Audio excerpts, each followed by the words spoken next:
Today I'm going to talk about Jonathan Haidt's Moral Foundation of Politics, a great title because everything is indeed built up from the foundation. Haidt is looking to explain why people can become so passionately involved in political or religious debates, even to the point of taking up arms, or, in the era of social media, unfriending their family members. Despite our notion of human beings' brains as logical, cost-benefit weighing machines, we all know that other factors influence our decision-making in the real world, namely, whether or not our actions will negatively affect those whom we care about. Since we're not simple economic analysis machines, Haidt wanted to know, what on earth are we? How do we decide whom to trust, whom to support, whom to hate? Where do we learn these things? Haidt decided it was best to keep it simple and go all the way back to our roots as humans. What allowed us humans to survive when so many other species died off? Well, according to evolutionary biologists, it was our traits, our phenotypes, or our bodies, along with a few lucky draws from the evolutionary deck. It's important to have a basic understanding of evolutionary theory as a way to understand human behavior. The best definition I've ever heard is from Richard Dawkins, who said, "In nature, the usual selecting agent is direct, stark, and simple. It's the Grim Reaper."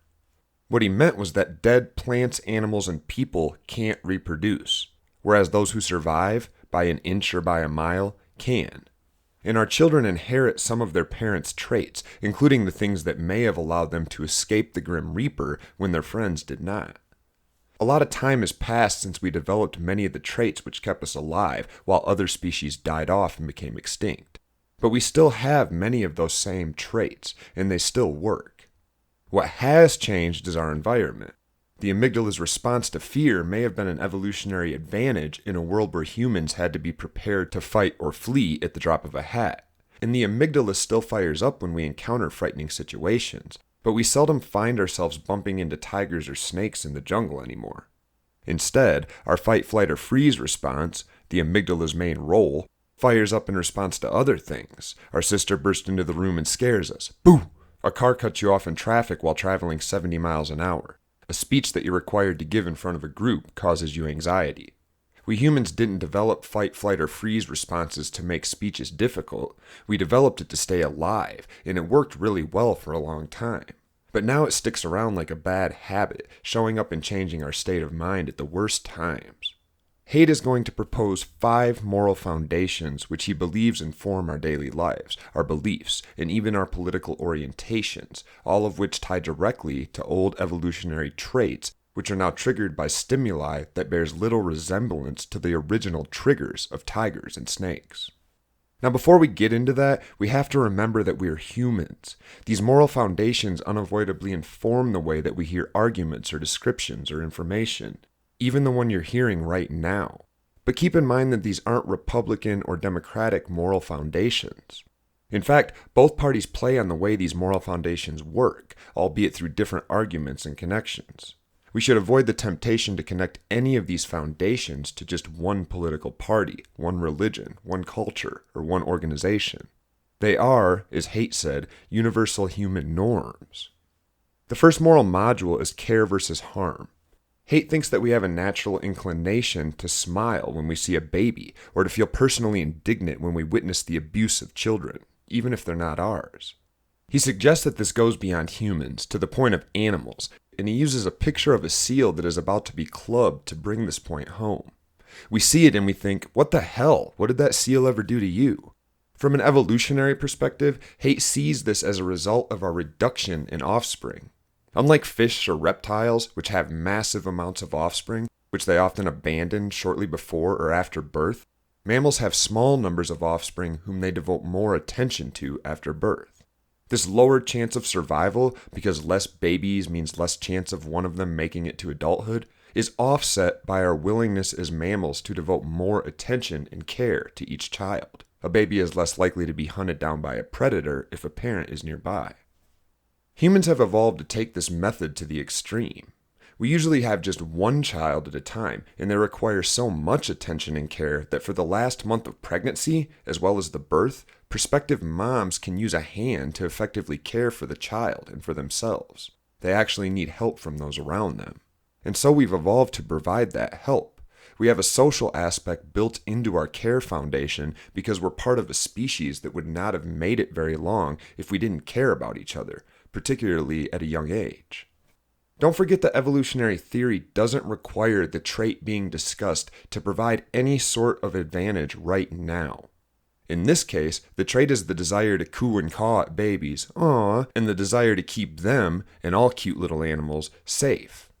In some ways, this trait is evolutionarily disadvantageous to us nowadays. The feeling we get when we see a commercial asking for spare change to feed needy kids across the globe causes us to reallocate resources from our storehouses to those of others who are unlikely to reciprocate if we find ourselves in need next season.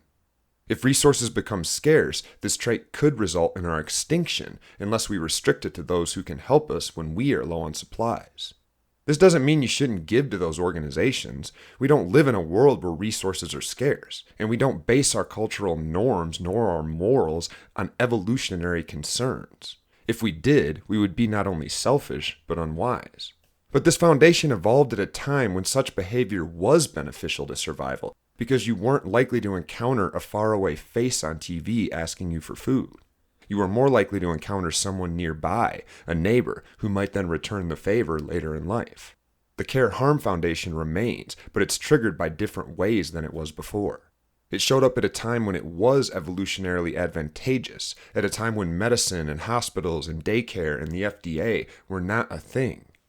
The species-wide desire to coo and caw at newborns and to protect them as if they were our own provided a mighty evolutionary advantage. This is Haight's point. The reason it stuck around long enough to be triggered by different stimuli, like a threatened baby seal or a hungry child 1,000 miles away, is because it's so deeply entrenched. It was incredibly important to our early survival as a species. Haight's second moral foundation is fairness versus cheating, and it's related to his first. Since we all evolved to have loyalty towards others, we quickly realized that some people weren't willing to give it back, and we were wasting our loyalty. So we became tribal. We tend to select groups of people whom we support, our church, our family, our friends, and others whom we do not, the non-denominational church up the street, those damn hippies, the rich people on Wall Street. And in return for our support, we expect support from our group when we need it. This moral foundation is what makes us angry when somebody nearby is getting screwed by the system. We feel like, hey, that's not fair, you can't do that. And Haight is suggesting that this seemingly altruistic human trait is in fact based on tribalism. We expect that the people nearby would do the same thing for us if we were the victim of an unfair scam. Foundation 3 is loyalty versus betrayal, and by now it's getting a little bit icky feeling. Haight is basically saying that since we are all naturally inclined to tribalism because of Foundations 1 and 2, we go out of our way to form teams and to challenge other teams to physical, mental, or capitalistic challenges designed to prove our superiority, and in so doing, to prove their inferiority. In considering humankind's affinity for war, this makes sense. We form in-groups, the USA for example, and in so doing, we naturally begin blaming our problems on outsiders, and we look for threats where they usually don't exist. Eventually, as in Haight's case of the camper experiment, groups create problems where there were none, and then they retaliate, and retaliate again, and so on and so forth. And he makes the point with the Quran, which he might just as easily have made with the Christian Bible, or most any holy book, in which particular verses paint traitors and outsiders as threats whom God will personally punish, both in this life and the next. So make sure you take a look at that section. The fourth moral foundation is authority versus subversion, and it involves all the little things we do when we encounter different people, but we seldom think about why we do them, or even realize we're doing them at all. Think about holding doors for people, or how you greet your friends compared to how you greet your parents or a stranger. And think about the fact that you seldom think about this, how all of it just happens automatically and without your conscious awareness.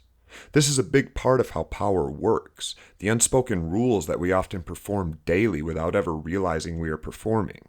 And Haight does a great job of pointing to the ways this foundation is activated differently through the rhetoric of different political parties, so make sure you read that section of the chapter as well.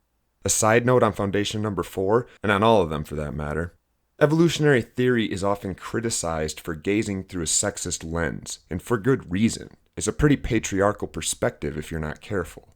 The description of male primates taking control of a natural environment to impose order and justice, along with the occasional beating when a group member doesn't bow and kiss the ring, so to speak, sounds like sexism. But in this case, it's not. Haidt is talking about a natural environment, the jungle, where small differences like body mass and muscle and aggressiveness can make big differences in who's in charge. We don't live in this environment anymore. This is the point of Haidt's piece. The things that once played a direct role in our survival in an environment that no longer exists can still affect our behavior. The amygdala fight, flight, or freeze response may have played a vital role in survival back then, but now it just jacks my day up with panic attacks and anxiety. This provides a feminist lens through which to view evolutionary theory. The traits that once led to some people leading might in fact be counterproductive to those same people leading today. In an environment that's radically updated, it's not the same. But I digress. Foundation 5 is sanctity versus degradation, and Haidt begins with this gruesome story, not for the faint of heart, in which a man's request to be slaughtered and eaten by another man is granted by a stranger who is subsequently arrested and convicted of manslaughter. And we all feel like gross, right? But we can't really say why it feels so wrong. Why we would feel nasty if this man was paroled and ended up living in our neighborhood. Haidt goes back to evolutionary theory and reminds us that, like all animals, we humans have had to develop a keen sense of disgust when it comes to what to eat and what to avoid. And relatedly, whom to avoid, like people who are coughing, sneezing, vomiting, or have sores or blisters, all of the things that once made people safer by helping us avoid dangerous contagions.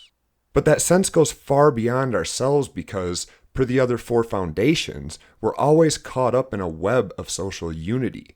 We care to some degree about those around us and what they're doing, either because they're our tribal allies and we wish to protect them, or because they're criminals, outsiders, threats, and we have to keep an eye on them, make sure they're contained and kept out of our safe space.